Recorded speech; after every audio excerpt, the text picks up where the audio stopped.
ભગવાન શ્રી કૃષ્ણના લીલા ચરિત્ર ચાલે છે.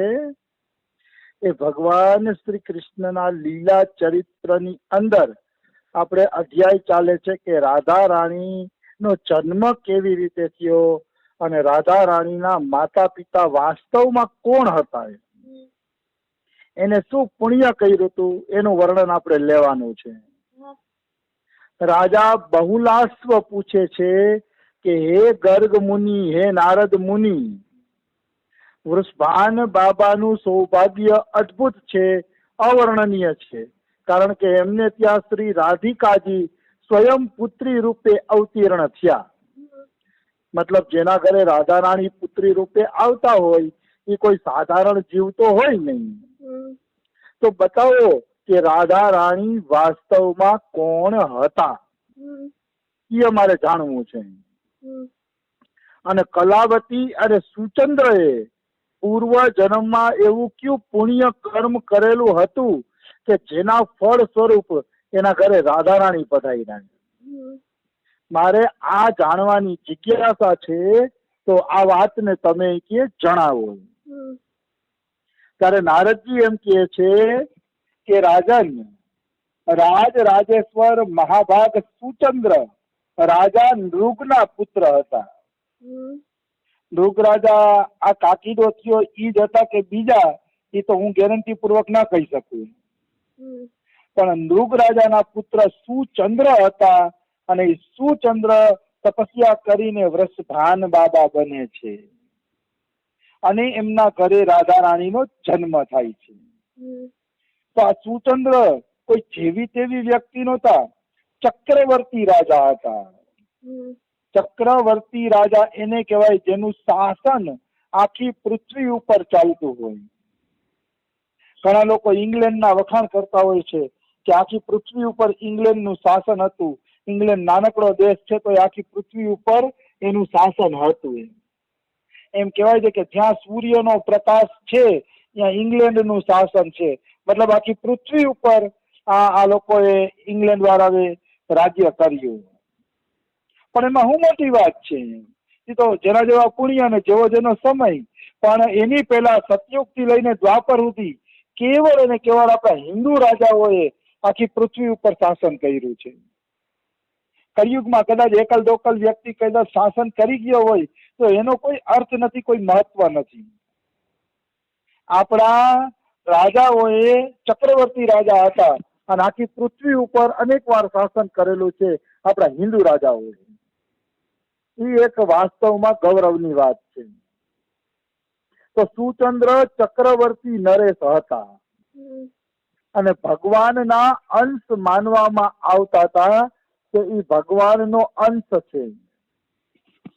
તો આગળ પૂર્વ કાળમાં અર્યમા નામના એક પિતૃ થયા હતા.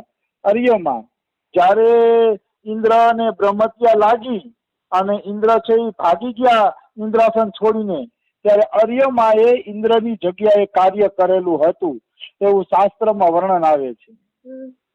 એ અર્યમાને ત્યાં 3 માનસી કન્યાઓ ઉત્પન્ન થઈ.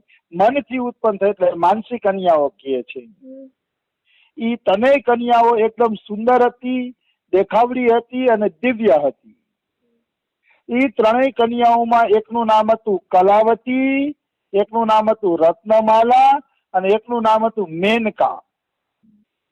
એમાં કલાવતી જ કીર્તિમયા બને છે, જેની દીકરી રાધા રાણી થાય છે. રત્નમાલા છે એની દીકરી સીતાજી થાય છે, જનક રાજાને પરણાવે છે. અને મેનકાની દીકરી પાર્વતી થાય છે. મતલબ પાર્વતી, સીતા અને રાધા એની ત્રણેયની માયુ હગી બેનું હતી. આ ગર્ગ સંહિતાનું તગડું પ્રમાણ છે કે તનયની માતા. તો આનો અર્થ શું છે? આનો અર્થ એવો છે કે મેનકા, રત્નમાલા અને કલાવતી આ અર્યમાની દીકરીઓ હતી. અને એક વખત ઈ છે ને કોઈ બ્રહ્માજીની કે એની સભામાં વયા ગયા પૂછ્યા વગર, અને રજા પણ ન લીધી અને થોડોક અસભ્ય વર્તાવ કર્યો અને બ્રહ્માજીની સભામાં વયા ગયા. એટલે બ્રહ્માજીએ આ ત્રણેયને શ્રાપ આપ્યો કે જાઓ, તમારે ત્રણેય પૃથ્વી ઉપર અવતાર લેવો પડશે મનુષ્ય રૂપે. એવો આ ત્રણેય છોકરીઓને શ્રાપ મળ્યો, કલાવતી, રત્નમાલા, મેનકા. પછી માફી માંગે છે કે અમારી ભૂલ થઈ ગઈ, અમારે આ રીતે તમારી સભામાં ન આવવું જોઈએ, છતાંય અવાઈ ગયું, તમને માફ કરો. એમ પોતે ભૂલની ક્ષમા માંગે છે, માફી માંગે છે. ત્યારે બ્રહ્માજી ને બધા દેવતાઓ પ્રસન્ન થઈને એમ કહે છે કે તમારે પૃથ્વી ઉપર તો જવું પડશે, પણ તમે એક એક એવી દીકરીઓને જન્મ આપશો કે જે દીકરીઓ સાક્ષાત પરાશક્તિ હશે, એવી દીકરીઓને તમે જન્મ આપશો. એટલે આ લોકોનો શ્રાપ છે એ વરદાન બની ગયું. એમાં કલાવતી જ કીર્તિમૈયા બનીને પૃથ્વી ઉપર પધારે છે. રત્નમાલા અને મેનકાના નામ તો એવા ને એવા જ હોય છે. તો ત્રણેય છોકરીઓના ઘરે રાધા, સીતા અને પાર્વતીનો જન્મ થાય છે. આવી વસ્તુ છે. રત્નમાલા જનક રાજાને પરણાવવામાં આવ્યા, મેનકાને હિમાલયના હાથમાં સમર્પિત કરવામાં આવ્યા, અને રત્નમાલાને ત્યાં સીતાજીનો જન્મ થયો, મેનકાના ઘરથી પાર્વતી પ્રગટ થયા. એટલે આ બે તો સારી સંતાનોને જન્મ આપી દીધો, પણ રાધા રાણી છેલ્લે રહી ગયા. આ બે દેવીઓની કથા તો પુરાણોમાં પ્રસિદ્ધ છે. પછી કલાવતી સુચંદ્રને લઈને ગોમતી તટ ઉપર નૈમી સારણ્ય તીર્થમાં તપસ્યા કરવા માંડ્યા, અને એમને દેવતાઓના 12 વર્ષ સુધી તપસ્યા કરી. ત્યારે બ્રહ્માજી એને પ્રસન્ન થયા, અને પ્રસન્ન થઈને વરદાન માંગવાનું કહે છે કે તમે કાંઈક વરદાન માગી લ્યો. ભાઈ બ્રહ્માજી કે કોઈ પણ વ્યક્તિ પ્રસન્ન થતા હોય તો કેવું વરદાન માગવું નહીં, ભક્તો પાસેથી શીખવા મળે. નિષ્કામ ભક્તને જ ખબર છે કે કેવું વરદાન માગવું જોઈએ. સાધારણ જીવને ખબર ન હોય. સાધારણ જીવ શું માગે? મકાન દુકાન માગી લે, એનાથી વધુ શું માગે?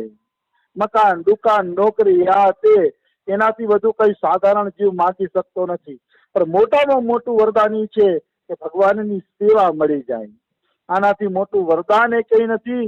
આનાથી બીજી મોટી મતલબ સફળતા બીજી એ કઈ નથી. બસ એક જ વરદાન કે હે રાધા કૃષ્ણ, અમને તમારી સેવા મળી જાય, સેવા સિવાય કાંઈ જોતું નથી. એટલે ભાગવતમાં કહે છે વિના મત સેવનમ જનાહા, મારા ભક્તો મારી સેવા છોડીને બીજું કોઈ વરદાન માગતા નથી, કેવળ મારી સેવા માગે છે.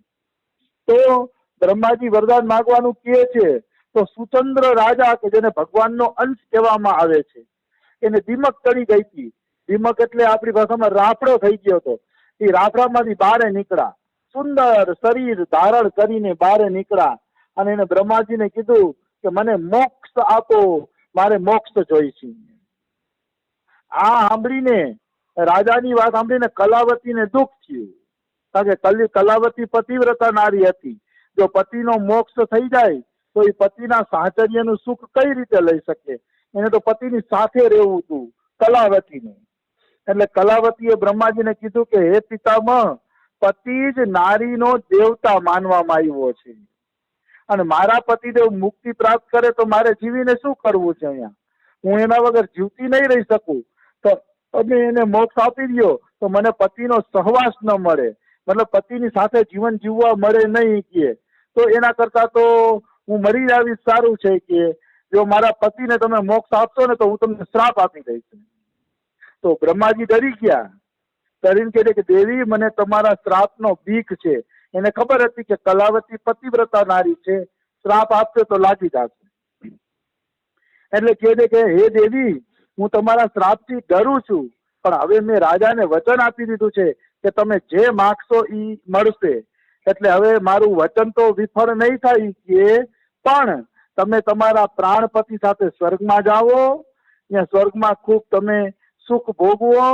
સુખ ભોગવીને પછી તમે પૃથ્વી ઉપર દ્વાપર યુગમાં અવતાર લેશો, ભારત વર્ષમાં જન્મ લેશો, અને ગંગા યમુનાની વચ્ચે તમારો જન્મ થશે. ગંગા ને વચ્ચે, યમુના વચ્ચે જે જમીન છે એમાં તમારો જન્મ થશે, અને ત્યાં શ્રી રાધા રાણીને તમે પુત્રી તરીકે પ્રાપ્ત કરશો. એ પુત્રી મળી જાય પણ તમારા બેનો ભેગો મોક્ષ થઈ જશે. એટલે તમારે પતિનું સાનિધ્ય મોક્ષ સુધી સતત સાથે રહેશે. બહુ દિવ્ય વાત કરી બ્રહ્માજીએ કે ભાઈ ઓલીએ તો એમ જ કીધું ને કે મારે પતિના સાનિધ્ય વગર જીવવું નથી.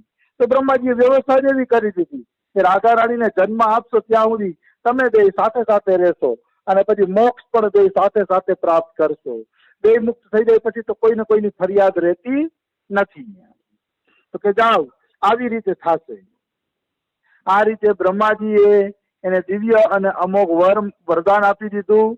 કલાવતી અને સુચંદ્ર બે જણા પ્રસન્ન થઈ ગયા છે અને એની ભૂતલ ઉપર ઉત્પત્તિ થઈ.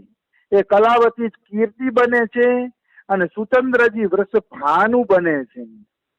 કલાવતી કાન્ય કુબ્જ દેશ કન્નોજના રાજા ભલ નંદનની દીકરી હતી અને યજ્ઞ કુંડમાંથી પ્રગટ થઈ હતી. એટલે રાધાજીના માતાએ કઈ જેવા તેવા નહોતા. એમ રાધાજીના માતા યજ્ઞ કુંડમાંથી પ્રગટ થયા હતા. કોઈના પેટે એને જન્મ નહોતો લીધો. એવા કીર્તિમૈયા હતા. એટલે કીર્તિમૈયાના ઘરે સાક્ષાત રાધા રાણીનો જન્મ થયો. આવી વસ્તુ છે. તો ઈ સમયે કન્યા તરીકે એમને જન્મ લીધો તો એમને પાછળની બધી વાતો યાદ હતી. અને સૂર ભાનુના ઘરે સુચંદ્રનો જન્મ થયો અને એ સમયે એનું નામ વૃષભાન પડ્યું. વૃષભાન બાબા એનું નામ વિખ્યાત થયું.